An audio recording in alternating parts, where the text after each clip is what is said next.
Đông Thành phẩy 74. Con xin gửi lời chào đến ông bà, cô chú, anh chị gần xa, trong nước và ngoài nước.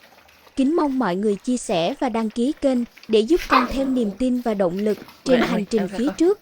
Con muốn gửi đến tất cả mọi người thông điệp về tình yêu thương giữa con người và động vật, đặc biệt là chú cún, chú chó thân yêu của gia đình.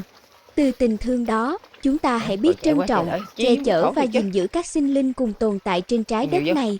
Con xin chân thành cảm ơn ông bà đã ủng hộ và chia sẻ. Quay video này. Giọng đọc nhân tạo từ vb.vn.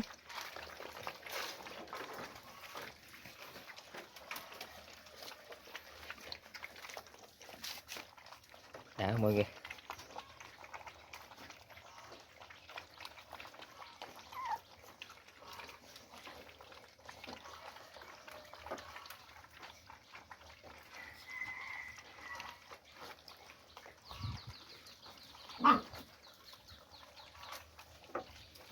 Đi coi, qua đây coi, ăn nhanh đấy.